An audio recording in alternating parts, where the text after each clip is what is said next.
Welcome back to Counsel Culture. This one is one for the ages. This one truly is helping me heal, as we always say here on Counsel Culture. We feel together, we reveal together, so we can heal together. And as Doc puts it, we're gonna deal as well. Joined once again by the world-renowned Dr. Iyanla Vanzant, Reverend as well. Yeah, Reverend Doctor. Reverend Doctor. Reverend Doctor Yay Mama. Yay Mama. Yeah. Great grandmother, grandmother, and mother. Yeah. Matriarch. From a teenage pregnancy. It's powerful. You know, millions didn't make it. Millions of young girls who were sexually abused, physically neglected, didn't make it. Just like millions of young boys. Because we don't talk about black male suicide. And that's what we're going to talk about in this session. Yeah. We have to. You put me up on a book.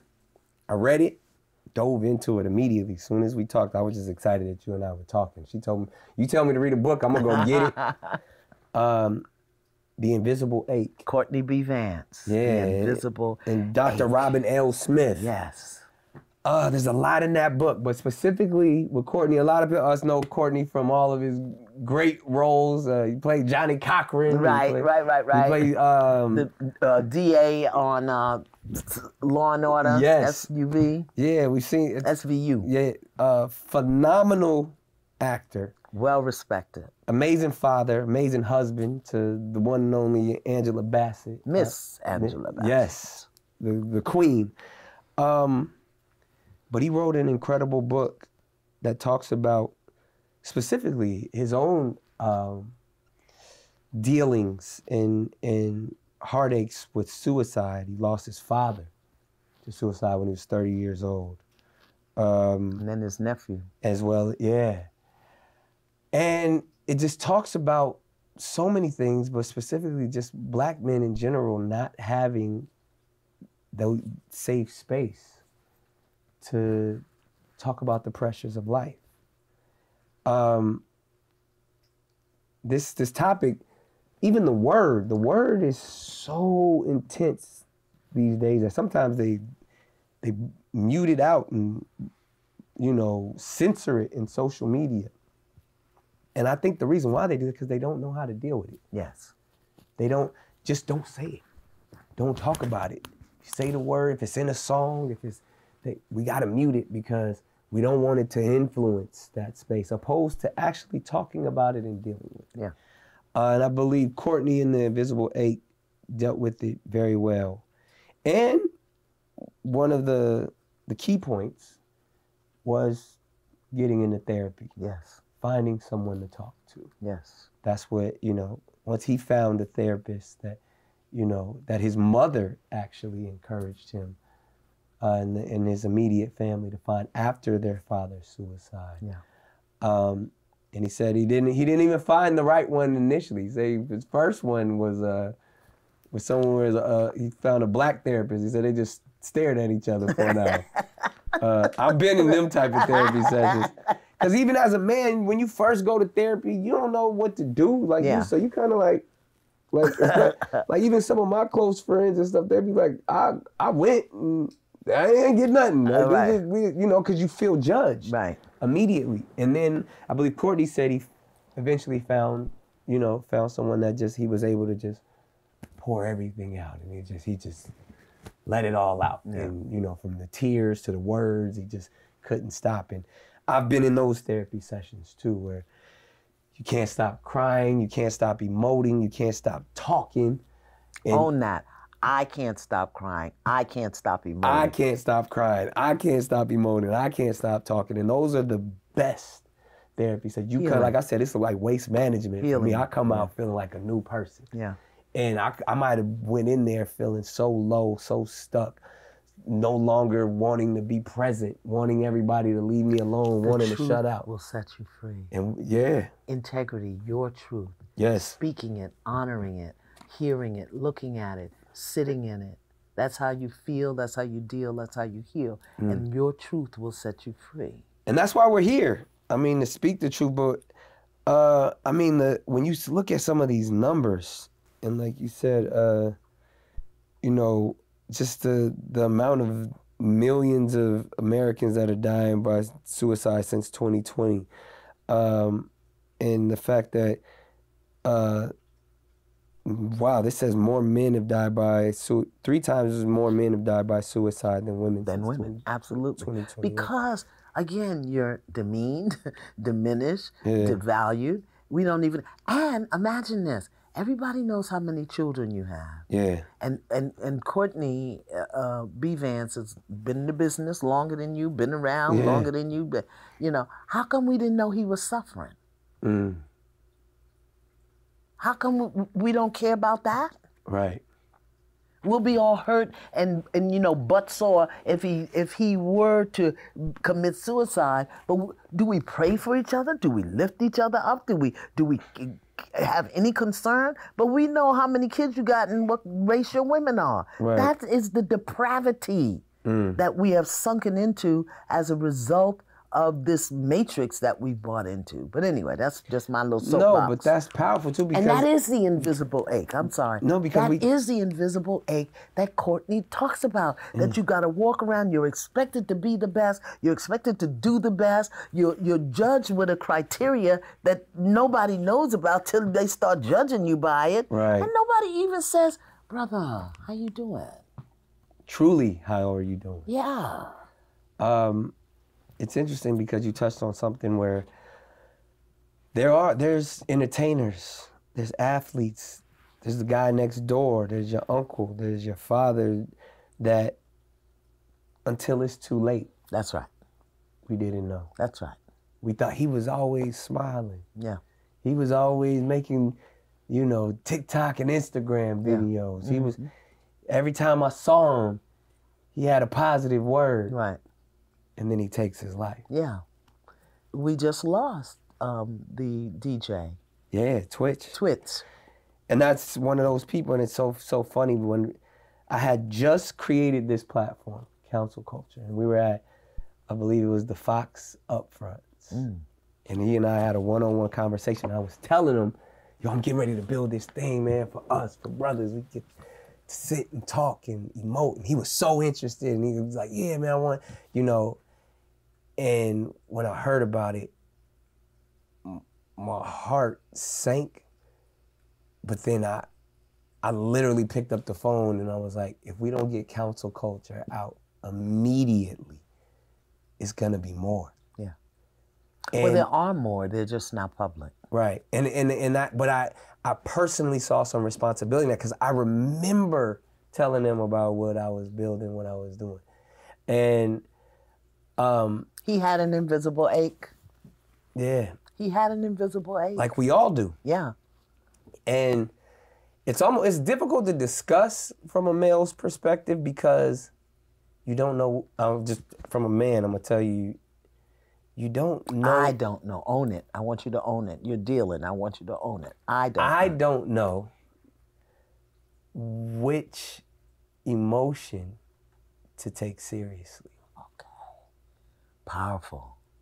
Yes. Because you get angry. You get disappointed. You get depressed. But as men, we're taught to bounce back, man up, shake it off. And what that creates is like, I'm gonna deal with that later.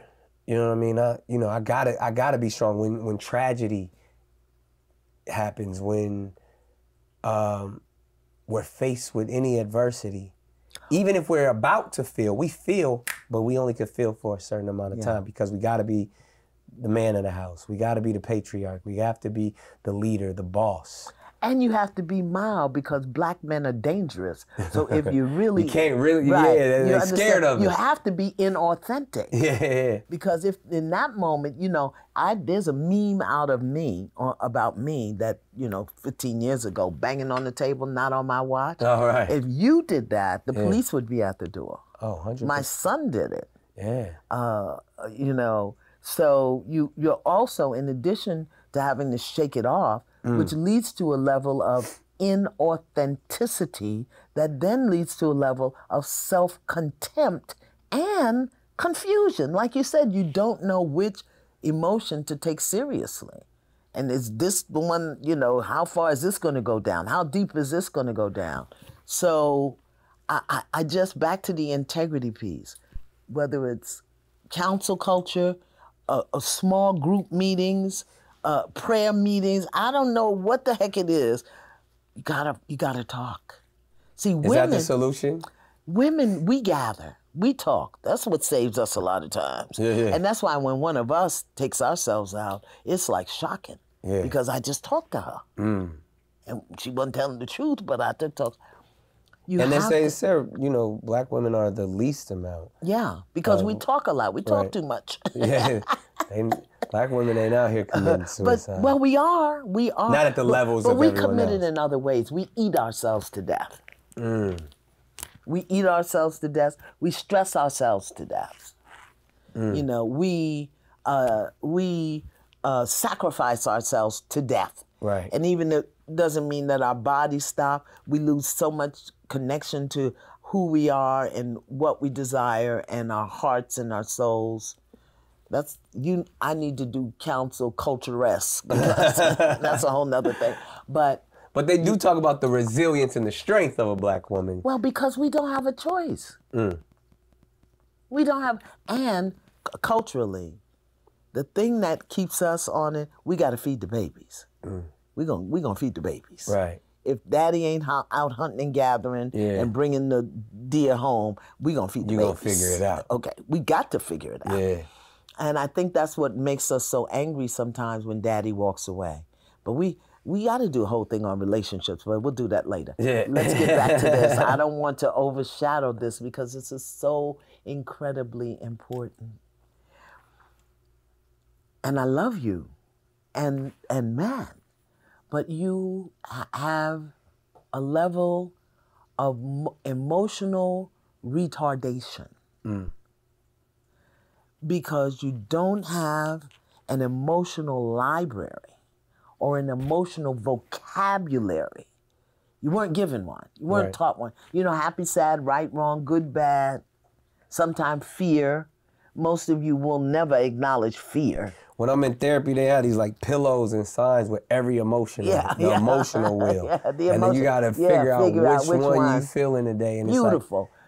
Because you probably had a very limited emotional library. Right. And so you don't even know what to feel. And then because men are physical and they're expressive, you would act it out. And you're encouraged, the locker room and the basketball and all of that aggression, but never taught how to communicate what's going on inside. So talking, I believe, for men will help them develop an emotional vocabulary and an emotional library so they can pull something out other than mad, sad, horny. Right. Pull something else out. Something other than those three. So I got a question. Suicide and mental health. Yeah. Are they, I'll say this, is mental illness a gateway to suicide? Or do the two correlate naturally? Or can someone be, because I always hear this, that once someone commits suicide, they were mentally ill. No. Is it someone that you don't have to be dealing with a mental illness? I'm a little uncomfortable talking about mental health because I'm a spiritual technician. And I know what goes on in the mind also impacts the spirit. I have a master's in spiritual psychology, so I don't really understand that. How the mind For me, works. Mental health is any time that the mind and the heart and the essence or the nature or the spirit are incongruent. If there's internal conflict, if there's disruption on the internal landscape of the mind, the heart, and the spirit, that to me is going to lead to mental imbalance or mental health. I'm not talking psychosis, neurosis, split personality, those kind. I'm talking about the average, everyday person walking around who's crazy as hell. Right. Right.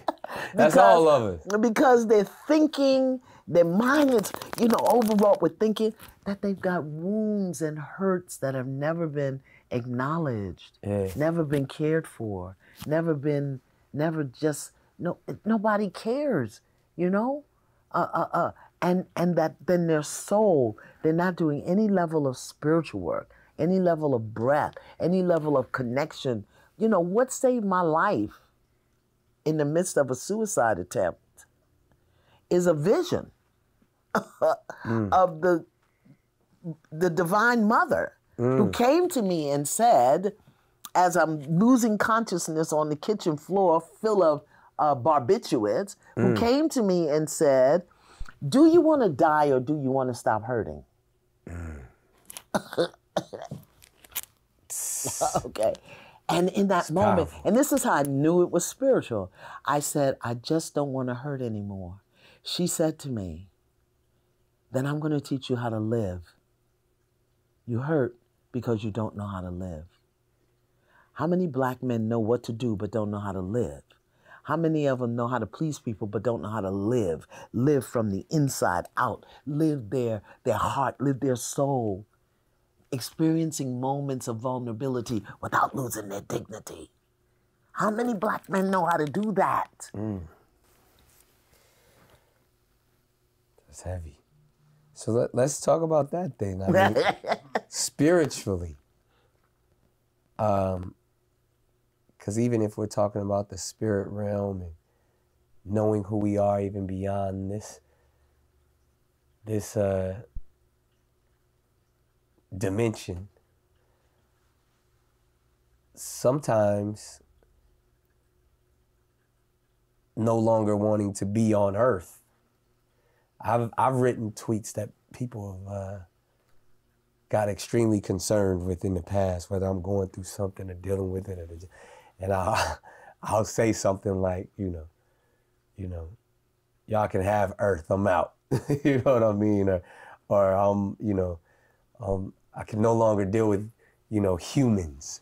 And I usually, whether I'm depressed or I'm usually just saying the energy in this space, I want to go to a higher frequency. Okay, yeah, me too. And that doesn't mean out of this body. Right, it doesn't mean out of this body. But do you know how many people don't even know about energy, frequency, levels of energy? And that's why they drag around the way they do. Right. Gossiping, judging, complaining, whining. How contagious a low frequency is. Okay, they don't know. How you can just get stuck in the mud and it's so easy because everybody's there and you're walking in someone else's depression. Yeah. Or someone else's imbalance, I want to make this clear for me. I don't want to get in trouble professionally. Anytime there's an incongruence between the mind, the heart, and the essence or the soul, for me, that's a mental illness. Now, some of them need to be treated with narcotics and some of them don't. Right. This thing that we're talking about now, living beyond the fray. Yeah. That's a whole nother thing. Right. Living in a higher vibration and a higher frequency that begins from the inside out. Right. But who has taught black men how to do that? How to be spiritually aligned. Right. And I'm not talking the church. I really want to say that in many ways the church has failed us. But I'll say in many ways organized religion has failed to teach us how to stand in the image, in the likeness of the Creator, as opposed to being codependent on our elder brother and way show her to do it for us. Right. There's a distinction. Indeed. So I think that spiritual, you're going to build your bank account, you're going to build your credit score, you may buy a home, you take care of your kids or not, whatever you're doing. But you've got to build your spirit because that will put everything else in check. Spiritual deposits. What are you putting in the spiritual bank? Yes. Yeah. your breath work, you're knowing yourself, you're journal writing, you're looking at yourself, looking in the mirror of self. But who's teaching men how to do that?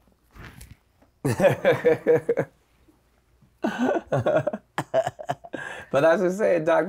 That's not necessarily cool. That's not when we scroll up and down online, we're not necessarily seeing men talk about breath work. We're not talking men meditating. We're not, Or their ache. They're not even talking about the damn ache that's killing them and causing them to kick dogs and go home and beat their wife. Right. They ain't even talking about that. They're not beating her because she burnt the pork chops. They're beating her because they're aching. It's trauma. Trauma, dysfunction. Right. Self-hatred, self-loathing, neglect, abuse, all manner of stuff.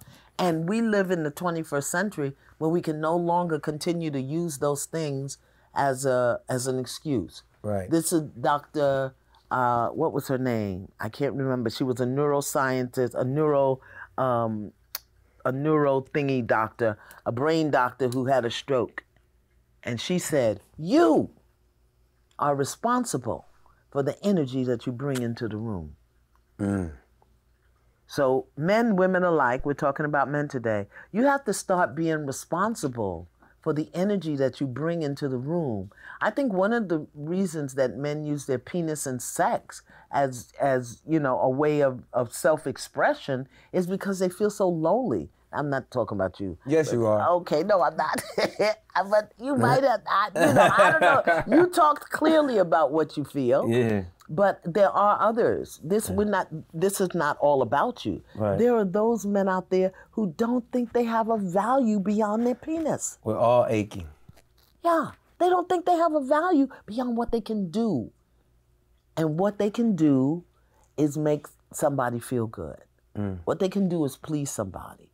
When they've been demeaned, diminished, demoralized, dehumanized in such a way, and you can stroll in the room and take off your BVDs and somebody gets excited, Not the BVD. That may make you feel like good. Absolutely. Temporarily. In the moment. But what else have you been taught to do? What's the ultimate healing though, Doc? Because as someone who goes to therapy, as someone who is constantly looking to only operate on the highest frequency,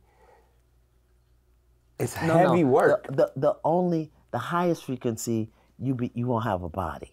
Yeah, So don't go there Not yet. the highest. Right. On the elevated frequency. Above the fray. Right, above the fray. But it's hard and intense work because it's so much negativity. It's so much pressure. It's so much out there that you're like, okay, one therapy session felt good or one meditation session felt good, but then when you hit with an onslaught of this, or then the bills is due, or your job is calling and saying this has to change, or your woman is leaving you, like, and you're in there, you're trying to figure it out, but and it's funny because I had a close friend, because I've dealt with a lot of people taking their lives, but he was trying. He got into a good church. He was trying to get right with, he made some poor decisions, as a father. He was trying to correct, his path. And then just pressure just kept piling on. And we had the conversations of, man, this is too much. I'm trying. And I'm getting thrown around every time. I'm getting called this and called that. And then, one morning it was just too much. And I don't even know what that final trigger was, but I know there's a lot of men, and I have a conversation with a lot of men that in these safe spaces, they're talking, but they don't have the answer. They don't have the ultimate answers. They're doing the work, but it's still not enough. Talk to me about your friend. Did you fail him? Even if you didn't, did you have that moment? I don't take it, but I did feel that moment of, man, I wish I could have did more. I wish I could have been an ear. I wish in that moment. But you know, I appreciate the conversations that, you know, we did have. Like I said, I've lost quite a few people, you know, young and old, men And what do and you do women. with that hurt? Because the reason I asked you that is because when you were talking about him, I just felt this wave of hurt and sadness. Yeah, oh, of course. What do you do with that? Where's that? Where do you put that? Oh, I mean, it's definitely bottled up until moments like this to where you can actually do it. And you Where know, I can. until moments where I can actually discuss it and emote. And again, we as men, we're not as vulnerable as we need to be. You know, I still have an issue emoting out loud. I find my safe spaces where I can cry and let it all go. But you know, I've been caught out there a couple of times on camera crying. But other than those moments, Well, can we give it another name beyond crying, which men are taught is weak and punkish? Yeah. Releasing, balancing. That's an emotional release. That's an emotional balance. But I want to go back because I don't want this to get away. You said, what is the ultimate healing? You know, what are men supposed to do? Well, the ultimate healing is death. When you drop this body and your spirit is free. Well, no, listen, that's the ultimate healing. Right. But it has to be in alignment with the contract your soul has, not that you decide I'm leaving today. Right. Okay, so let's make that distinction there. Yeah. Okay. But the healing process, it may not be the breathing. It may not be the journaling. It may not be the meditation. It may be... Some people say it's Jesus. Well... But, or in that sense of like... It can be Jesus if you understand this, that the Jesus you seek is within you and not up on a cross. How about that? The Christ that Jesus was, one. You are. Right. In here. Right. So looking at him to save you is another level of codependency that's going to dig you deeper into the pit of unworthiness, which got you to where you are in the first place. The ultimate healing for me, this is me, I'm strange, I'm weird, I come from another time and place, sometimes from another planet. Number one was forgiving myself for everything that I thought I had done wrong. Being a teenage mom, drinking, smoking, happy flowers, being promiscuous, stealing money out my uncle's pants pocket, being raped, everything, just dumping my gut of everything that I thought was I had done wrong, everything that was wrong with me, everything wrong that had happened. Just forgiving myself, not my father, not my mother, not forgiving myself. And the ultimate for me was forgiving God for not doing it the way I thought he should do it. After that, developing an intimate relationship with the God, source, creator of my understanding. Not what my grandmother gave me. Not what the church shoved down my throat after the minister tweaked my boobs when I was 10. Not that. The God of my understanding, who was that black female goddess that showed up when I was dying on my kitchen floor and said to me, do you want to live? Do you want to die? Or do you want to stop hurting? For me, for black men, for black women, for everybody, developing an internal, intimate relationship and connection with something bigger, grander, more divine than you, the God of your understanding. Because now I don't have to make stuff up. All I have to do is ask. I don't have to wonder. I can feel it. And that's when my life started working, when I did that. Wow. Like you said, when dealing with these things and suicide, we don't want to die. We just want to stop hurting. Because we don't know how to live. We know how to conform. We know how to please. We know how to accommodate. We know how to tolerate. We don't know how to live. Because really our life is about demonstrating the truth of who we are and having joy in that process. But if you got to pay rent, pay bills, do this for your mother, do that, ooh, wow. Celebrate your life. Do what brings you joy. Awaken to your God self. That's your purpose. Well, you heard it. I think that's a great place to pause on this one. I mean, words of wisdom truly from the, what's Iyanla stand for? Iyanla, great mother. Great mother. From the great mother, Iyanla Vanzant. This one was needed, you know, on many levels. I needed to hear it. I'm sure many people out there needed to hear it on so many different levels. I mean, you broke down some, you know, some ideas and some thoughts that I know I struggled with, and even brought clarity on some things to approach it when you are feeling low, when you are feeling stuck, when you are feeling like there's no other way to turn. I think you gave some great solutions and resolutions for your spirit. I think it's so interesting that, as particularly for men, we're taught that when we turn within, or when we look within, when we look at the mirror, we see what's wrong with us, not what's great about us. People will say, don't do that, you're going to catch a cold. But does anybody say, oh, you should do that, you'll become more powerful? Oh, that's good for you. You should stand in that. That'll make you correct. No, people will tell you immediately what's wrong with you, what you're going to... More gems, more wisdom.